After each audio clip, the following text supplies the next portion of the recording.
Picture this: a room full of the most powerful beings in the entire galaxy. Ancient, wise, feared across 1,000 star systems. And every single one of them frozen. Not because they couldn't move. Not because they were scared. Because they chose not to. In the center of that massive hall, on a cold marble floor, a small alien child was shaking, trembling, alone, reaching out for something, anything, to hold on to. And the most powerful council in the known universe just stood there and watched. But one person moved. Not a general, not a diplomat, not a hero with medals on his chest. Just a human, the weakest one in the room, the one nobody expected anything from.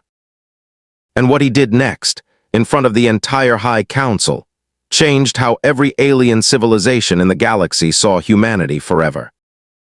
This is not a story about strength. This is a story about something the powerful forgot they ever had. Let me show you exactly how this happened. His name was Corporal James Elliot. 26 years old, born in a small town outside of Leeds, England, the kind of place where everybody knows your name and nobody expects you to end up in space. He was not the biggest soldier in the United Interplanetary Defense Corps. He was not the strongest. He had no special powers, no alien enhancements, no classified upgrades running through his bloodstream like half the soldiers around him did. He was just a guy who showed up every day, did his job quietly, and kept his head down. His commanding officers liked him well enough. He followed orders. He never caused trouble. He scored average on every single evaluation they ever gave him. Not top of the class, not bottom either. Just somewhere in the middle, where nobody really looks. The other soldiers in his unit had nicknames for him. Ghost, not because he was scary, because he was easy to forget. James Elliot was the kind of person who could walk into a room and nobody would notice. He could leave and nobody would ask where he went. He existed in that invisible space that a lot of people live in, doing real work, taking real risks, and getting absolutely none of the credit. He had been assigned to the Veyrath Summit as a low-level security attachment. His job was simple: stand in the back, look professional, don't touch anything, don't say anything. Just be a warm body in a uniform that made the human delegation look like it had more people than it actually did. The Veyrath Summit was the most important diplomatic meeting in 300 years. Every major galactic civilization had sent their highest representatives. The Draknori Empire sent their war chancellor, a 7-foot-tall being made of living obsidian stone whose footsteps shook the ground. The Saluvian Collective sent their prime consciousness, a floating mass of interconnected minds that communicated in harmonic frequencies that made your teeth vibrate. The ancient Morvath elders sent 3 of their oldest living members, beings so old that younger species weren't even sure they were still fully alive. And then there was the High Council of Versh. They were the ones who mattered most. The Versh had been the dominant civilization in this region of the galaxy for over 40,000 years. They had watched empires rise and fall like seasons. They had seen species discover fire, discover space travel, discover faster-than-light engines, and then sometimes destroy themselves before they ever made it out of their own solar system. They had seen it all. They sat at the top of the great curved chamber in seats that had been carved from a single piece of star mineral, material harder than any alloy humans had ever engineered. There were 12 of them. Each one wore deep violet ceremonial robes trimmed with silver thread that seemed to move on its own, like something alive was woven into the fabric. Their faces were long and pale. Their eyes were completely silver, no pupil, no iris, just 2 mirror-like surfaces that reflected everything around them. When they looked at you, it felt like they were not seeing you at all, like they were looking through you at something only they could see. Humanity had only been invited to this summit as observers. Not participants. Observers. That was the word the official invitation used. It was a polite way of saying, "You are new here. You are small. You are permitted to watch. That is all." James understood that. Every human in the delegation understood that. They had been briefed 3 times before arriving. Stay quiet. Stay back. Do not approach any council member directly. Do not make eye contact with the Versh unless they initiate it first. Do not speak unless spoken to. James had listened to every word of that briefing. He took notes. He followed every rule. Right up until the moment everything changed. It happened between sessions. The first formal meeting of the summit had just concluded. The Great Chamber was in a brief recess. Delegates from a dozen civilizations were moving through the hall in quiet clusters, exchanging formal greetings, speaking in low tones, doing the careful, measured dance of interplanetary diplomacy. James was standing near the back wall where he had been told to stand. He was watching, not really thinking about anything in particular. Just watching the room the way you watch a fire, not really focused on anything, just letting your eyes move. And then he heard it. A sound. Small, quiet, easy to miss in a room full of powerful beings having important conversations. But James heard it. It was the sound of something hitting the floor. He turned his head slowly, the way you do when you're not sure if what you heard was real. And there, near the base of the grand central platform, was a child. A Versh child. Small, delicate, dressed in a ceremonial white gown that was now crumpled and twisted around her as she lay on the cold floor. She had clearly fallen from somewhere, a low decorative step. Maybe.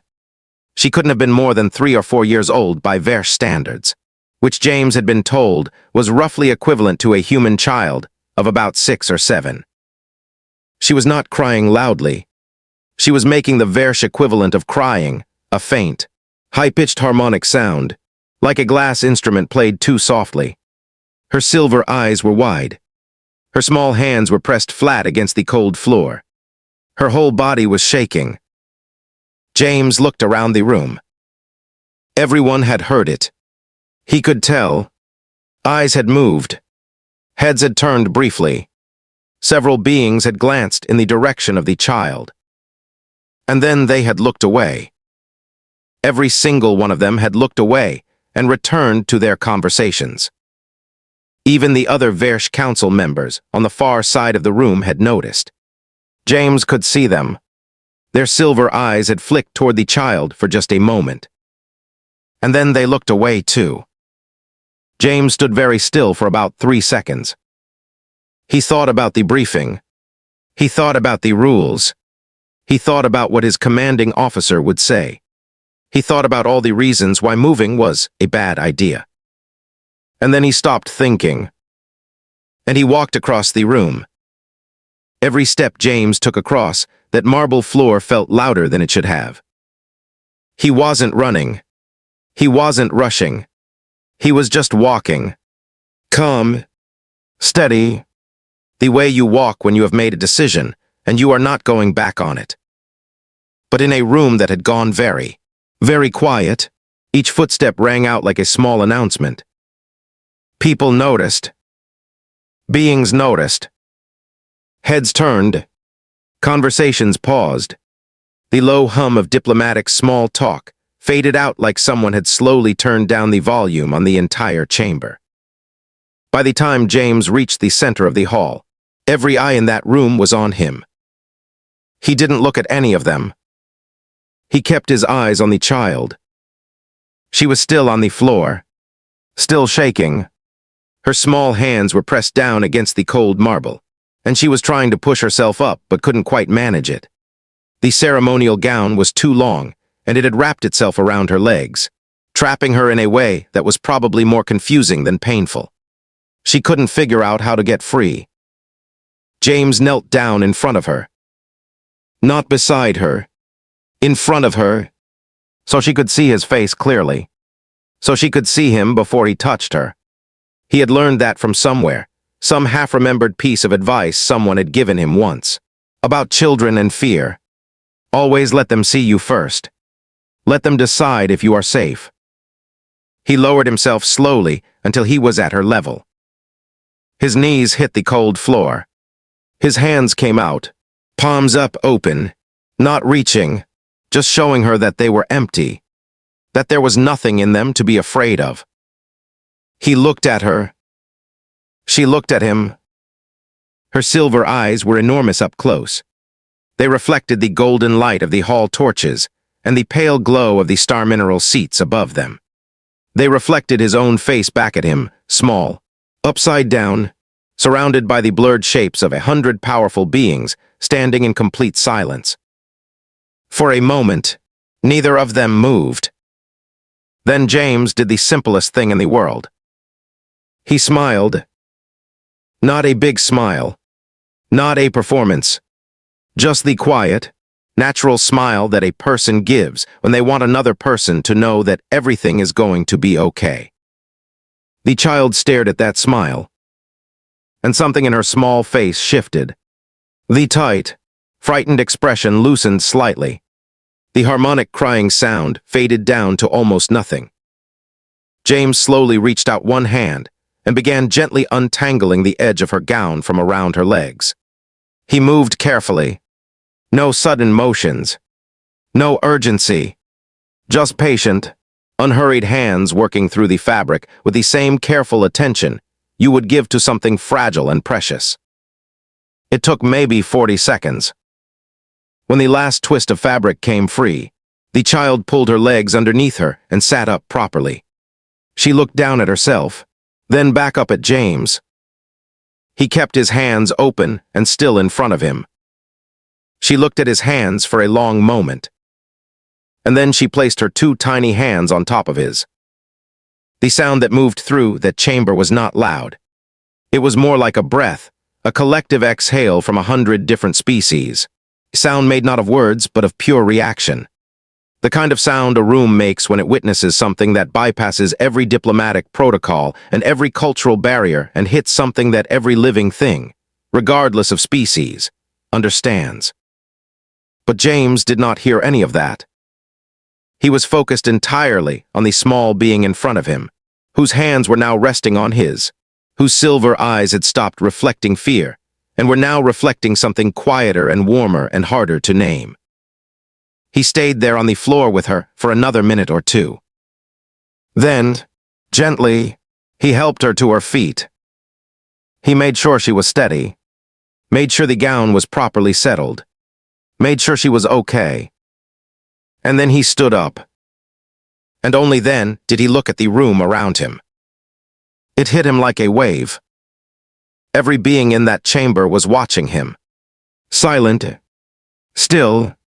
The 12 members of the High Council of Versh were leaning forward slightly in their star mineral seats, the first time. James would later be told that any Versh council member had leaned forward in a summit session in recorded diplomatic history. James felt his face get warm.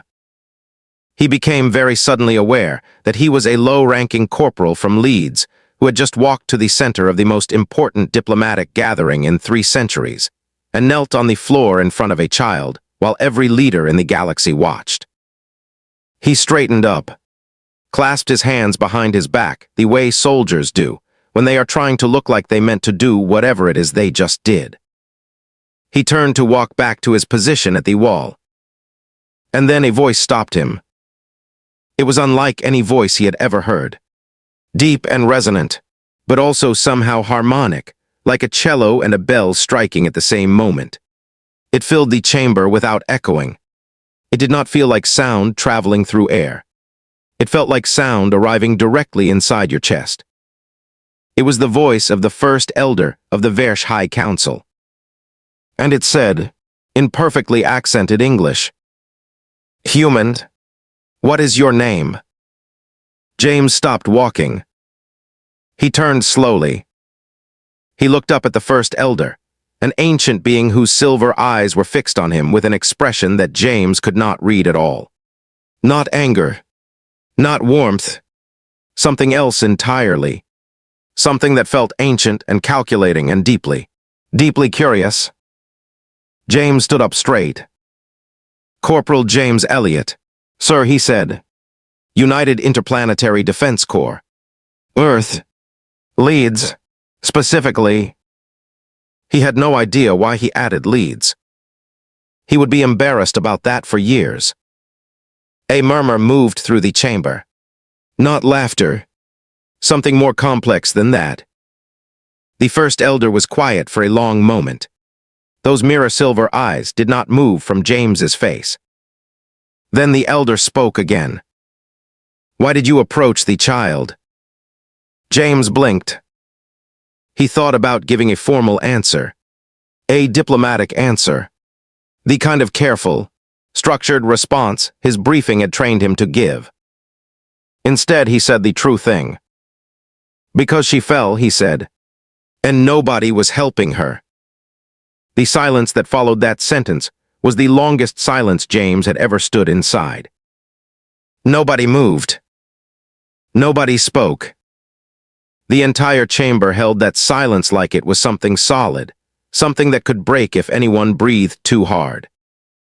James stood in the middle of it all and tried very hard not to look as terrified as he felt. He had not meant his answer as a criticism. He had not meant it as a political statement. He had not been trying to make the Versh look bad or the other delegates look cowardly or the galaxy's most powerful council look like they had failed some kind of test. He had simply answered honestly. But honest answers have a way of landing harder than diplomatic ones. The first elder of the High Council studied James for a long time. Those silver mirror eyes moved slowly over him, taking in his uniform, his posture, his face, his hands still clasped behind his back. It was the kind of look that felt less like being seen and more like being understood. Like something old and patient and vastly intelligent was reading him the way you read a book, not just the words on the surface, but everything underneath them. Then the elder turned those silver eyes toward the rest of the council. Something passed between them. Not words. The Versh communicated in layers, surface language for the benefit of others. And something deeper, faster, and invisible for themselves. Whatever was being said in that invisible layer. It lasted about 4 seconds. Then the first elder turned back to James. "Corporal James Elliot," the elder said. "From Leeds." James nodded. "You are aware that the child you assisted is the daughter of council member Sarath, the 7th seat of this High Council." James had not been aware of that. He was aware of it now. He felt the floor become slightly less solid beneath his feet. "I know," he said carefully. "I didn't know that." "And if you had known," the elder said, "would you have acted differently?" James thought about that. Not for long. Not because it was a hard question, but because he wanted to answer it right, not diplomatically, not strategically, but truly. The way he had been answering since this whole thing started. "No," he said. "She was a child who fell down and couldn't get up. That's all I saw." Another silence. And then something happened that the diplomatic records of that summit would later describe as an unprecedented gesture of formal recognition from a seated Versh Council elder to a non-Versh individual during an active session. The first elder stood up. In 40,000 years of Versh diplomatic history, Council elder did not stand for anyone during a session. They sat. That was the rule. That was how the world worked. You stood for them. Always. Without exception. The first elder of the High Council of Versh stood up. And bowed. Not deeply. Not dramatically. Just a small, precise inclination of that ancient head, the kind of bow that James would later learn from 3 different Versh cultural scholars who could not stop talking about it, carried a weight in Versh culture, equivalent to receiving the highest civilian honor a government could bestow. The room erupted. Not in applause. Different species expressed surprise and emotion in different ways. The Draknori War Chancellor made a low, rumbling sound deep in his chest. The Saluvian prime consciousness brightened noticeably, its interconnected mass pulsing with visible light. A dozen other delegates began making sounds and gestures in a dozen different languages that all meant roughly the same thing. Something significant just happened. James stood very still in the center of all of it. He was not sure what to do with his face. He decided to just look calm and trust that his uniform was doing most of the work. Council member Sarath, the 7th seat, the child's parent, had moved to the center of the floor during all of this. James had not noticed until now because he had been focused on the elder. But Sarath was standing just a few feet away, the small child now held carefully in her arms. Sarath was tall, even by Versh standards, dressed in deeper violet robes than the others, with silver embroidery that covered every inch of fabric in patterns that moved the same way the others did, alive, breathing, shifting. Her silver eyes were fixed on James, with an expression that he could read more clearly than the elders had been. She looked like a parent. Underneath all the ceremony and the politics and the alien architecture of her face, she looked like a parent whose child had just been picked up off the floor by a stranger, and who did not yet have the words for what that felt like. James met her eyes. He gave her the same small, quiet smile he had given the child. Sarath was still for a moment. Then she spoke, not in English, but in Versh, low and precise and resonant. The translator unit on James's collar rendered it in a flat, emotionless voice that felt completely wrong for the words it was carrying. "You have given my child something I did not," it said. "I do not know how to measure that." James opened his mouth, closed it, opened it again. "You don't have to measure it," he said. He had no idea if that was the right thing to say. But Sarath's expression shifted, just slightly, just around the edges, in a way that made him think maybe it was. The summit recess officially ended 12 minutes later. Everyone returned to their positions. The formal session reconvened. The agenda resumed. Diplomacy continued being careful and slow, and measured in the way that diplomacy always is. But something in that chamber had changed. James could feel it. He couldn't have explained it to anyone, couldn't have pointed to exactly what was different.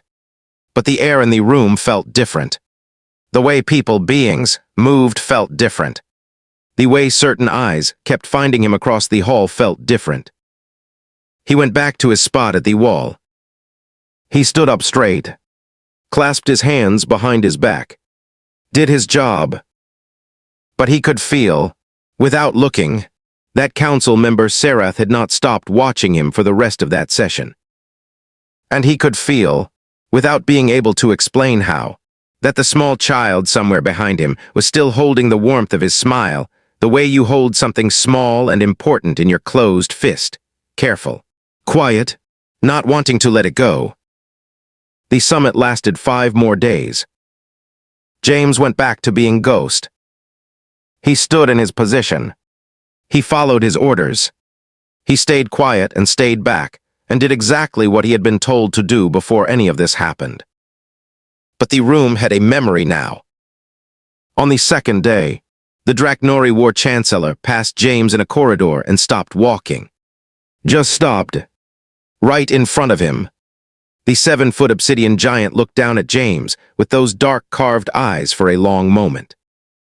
Then it placed one enormous fist against its chest, a Draknori gesture of soldier-to-soldier respect that was typically reserved for beings who had survived something genuinely dangerous together. And walked on. James stared at the corridor wall for about 30 seconds after that. On the 3rd day, 3 junior Saluvian delegates approached James during a meal break. They were young, or at least they seemed young. The way their light pulsed with quick nervous energy rather than the slow, steady glow of the older Seluvian minds. They stood in front of him in a cluster, communicating with each other in fast harmonic bursts, before one of them pushed itself slightly forward. Its translator unit crackled. "We have been studying human behavior," it said. "We have 17,000 hours of observational data. We did not have a data point for what you did." James looked at it. "What do you mean?" "We did not have a category," it said. "We did not have a word for it. We have been debating for 2 days." "What did you decide?" James asked. The Seluvian's light pulsed slowly. "We think the word might be courage," it said. "But our data suggests courage usually involves something dangerous. What you did was not dangerous. So we are not sure." James thought about that for a moment. "Maybe courage isn't always about danger," he said. "Maybe sometimes it's just about doing the thing that needs doing when everyone else has decided it isn't their problem." The 3 Seluvians pulsed simultaneously. They moved away without another word, communicating in rapid bursts that James couldn't follow. He went back to eating. On the 4th day, he was summoned. Not by his commanding officer, not by the human delegation, by the first elder. The message came through official Versh diplomatic channels, a formal written request that used 17 different honorific titles that James did not have and had never been given before, but which someone had apparently decided to assign to him in the interim. His commanding officer, Colonel Harding, read the message 3 times with an expression that moved through confusion, disbelief, and something that might have been pride before landing on an expression James could only describe as professionally overwhelmed. Elliot Harding said, "They want to speak with you privately." The elder, and apparently the full council. James was very quiet for a moment. "Should I be worried?" he asked. Harding looked at the message again. "I genuinely don't know," she said. "But they used the ceremonial language. That's according to our cultural advisors. That language hasn't been used to address a non-Versh individual in documented history." "What does it mean?" Harding met his eyes. "It means they're treating you like someone who matters," she said. James was escorted to the elder's private chamber by 2 Versh attendants who walked with the kind of precise, controlled grace that made everything they did feel like part of a ceremony. The chamber itself was smaller than the main hall, which still meant it was enormous by human standards, but warmer. The star mineral walls held a soft internal glow. The air smelled of something James couldn't identify, something between rain and copper and old books. The 12 council members were seated in a curved arrangement. The elder sat at the center. Council member Sarath sat at the 7th position, as always. And on the floor beside Sarath's seat, carefully drawing something on a small glowing tablet with one delicate finger, was the child. She looked up when James entered, and her whole face changed, the way a child's face changes when someone they recognize walks into the room. Not performed, not diplomatic, just real. James felt something loosen in his chest. He turned to face the council and stood at attention. The first elder looked at him for a long moment, then spoke. "We have been discussing you, Corporal Elliot, not as a diplomatic matter, not as a political one," a pause, "as a philosophical one." James waited. "We have governed this region of the galaxy for 40,000 years, the elder continued. "We have developed protocols for every situation, every interaction, every possible failure. We have rules for how the powerful should behave, rules for how strength should be demonstrated, rules for what actions carry dignity and which ones do not." The elder paused again. "And we watched a child fall, and our protocols told us that intervention would be inappropriate, that the child was not our responsibility, that the session was in recess, and the security of council members' families is managed by designated personnel. that to act outside designated roles in a summit setting would be a breach of protocol. James said nothing. "We followed our protocols," the elder said, "and a child lay on the floor because no designated personnel were present, and our rules had no answer for that specific gap." The elder's silver eyes were direct and unblinking. "You had no protocols," the elder said. "You had no rulebook that covered that moment. You had no designated role that applied. You simply saw what was needed and provided it." A long pause.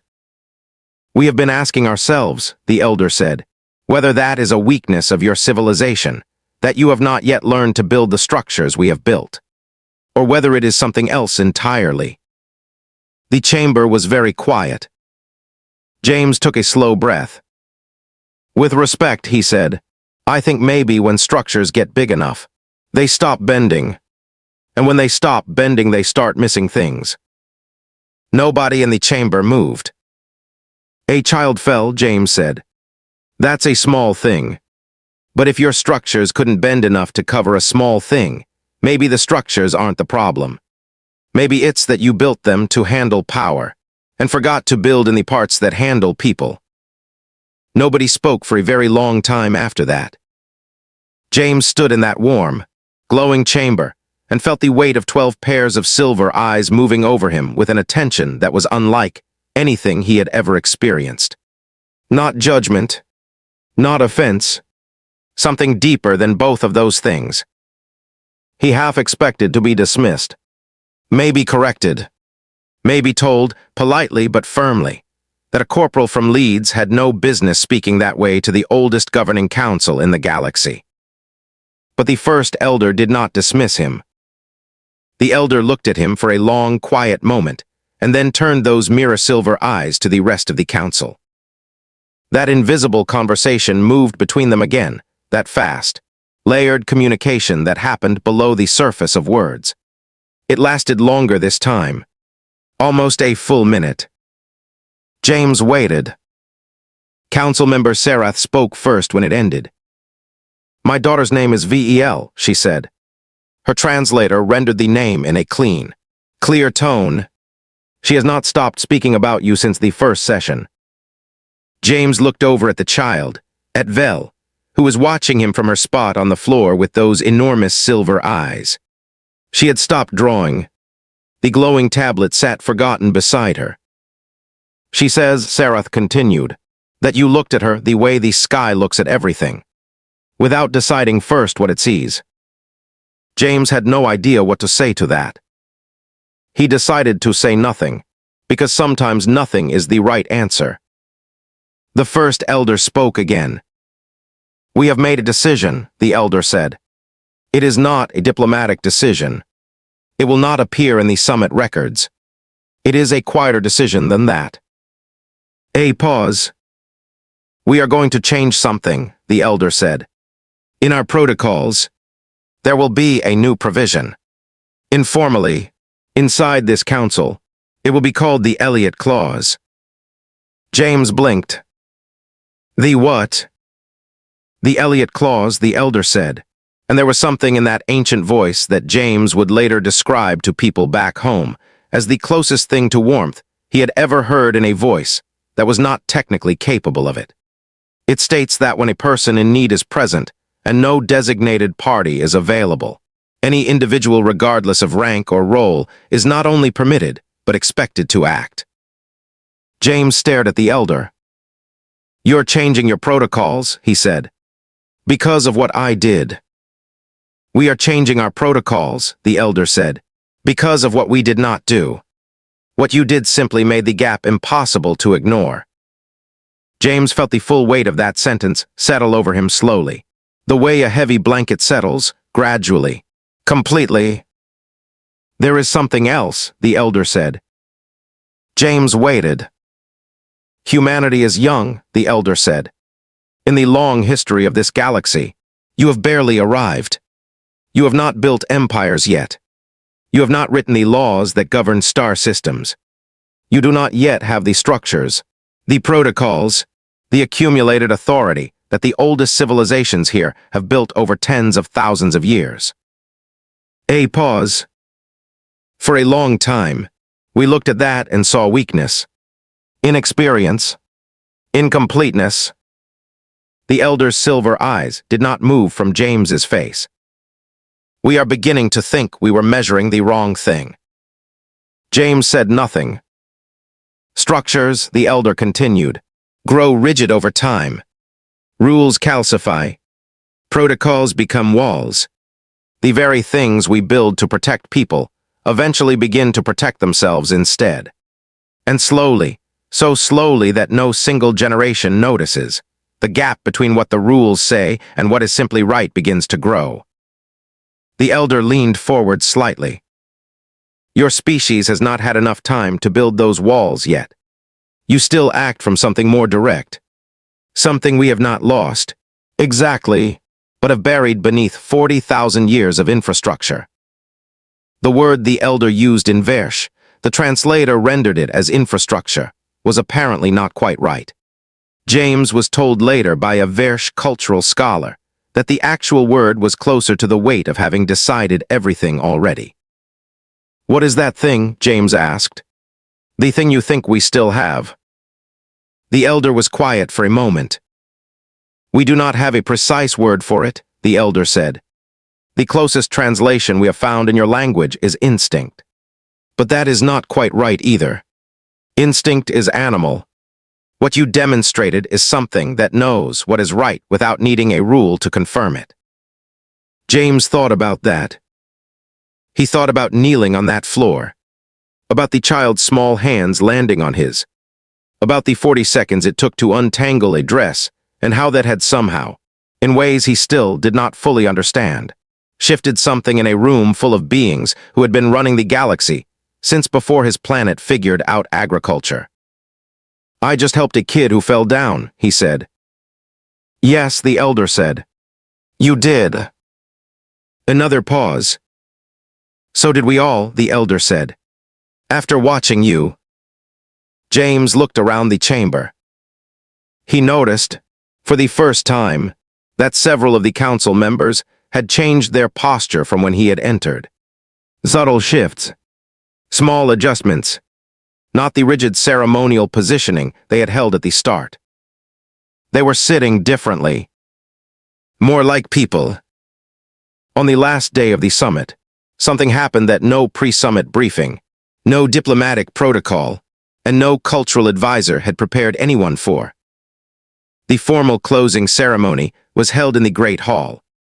All delegates assembled. The speeches were made. The agreements were signed. The diplomatic record was sealed. And at the very end, before the council formally adjourned, the first elder stood. That alone was enough to silence the hall. But then the elder spoke one sentence that was not in the official closing remarks. One sentence that had not been scripted or prepared, or run through diplomatic review. We extend formal recognition to Corporal James Elliot of Earth, the elder said. Not for strength, not for rank, not for achievement, but for reminding this council what all of these things are supposed to be in service of. The chamber did not explode into sound. It did something quieter and more powerful than that. One by one, beings from a dozen different civilizations turned toward James and made whatever gesture their species used to show respect. The Draknori War Chancellor made that same fist-to-chest motion. The Seluvians pulsed with slow, warm light. The ancient Morvith elders inclined their heads in a long, deep bow.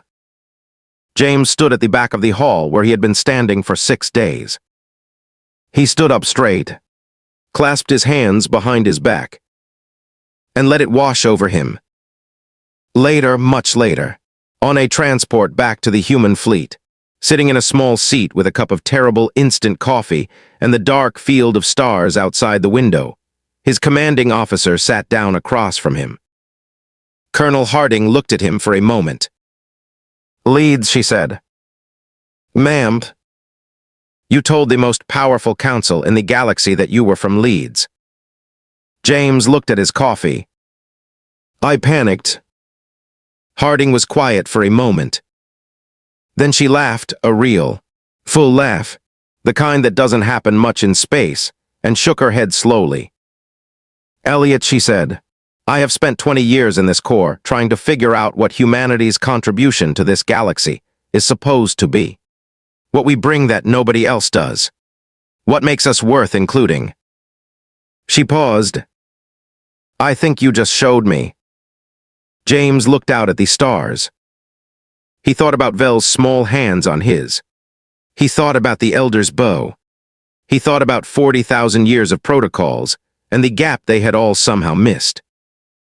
He thought about a child on a cold floor, shaking, reaching out, and one person who simply didn't decide it wasn't his problem. I just did what made sense, he said quietly. Harding nodded. That's exactly it, she said. That's exactly what you did. Here is the thing about this story that stays with you. James Elliot did not change the galaxy by being powerful. He changed it by being present, by refusing to let the rules of a room decide what was right. And the Versh High Council, 40,000 years old, governing hundreds of star systems, architects of some of the most sophisticated civilizations in the known universe, changed their protocols. Permanently. Because one ordinary human from Leeds knelt on a floor and helped a child up. The Elliot clause became something else over time. Other species adopted versions of it. Other councils, other governing bodies, other great structures built it into their own frameworks. Not always by that name, but always by that principle. That when someone needs help and no rule covers it, you help them anyway.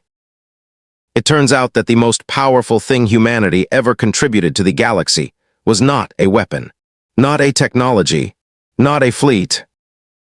It was the reminder that compassion does not need permission. If this story opened your eyes, the next one will take you even deeper. James Elliot walked into the most powerful room in the galaxy as the weakest person in it. He walked out having changed how 40,000 years of civilization thought about what strength actually means. He did not do it with power. He did not do it with rank or weapons or strategy. He did it by seeing a child who needed help and deciding, without a rule book, without permission, that it was his problem. That is the whole story, and it is also the most human story ever told. If this moved you, hit that like button right now. It takes 1 second and it helps more people find stories like this one. Subscribe to this channel because every single week we bring you HFY stories that remind you why being human, with all our mess and all our limits, is actually something remarkable. Now here is the question I want you to answer in the comments below. Have you ever been in a room where everyone chose to do nothing, and you were the one who moved? Tell me your story, real or fictional. I read every single one. And when you are done, the next video is already waiting for you. It is another HFY story, and the twist at the end of that one hit harder than anything I have ever narrated. Click it now. You will not regret it.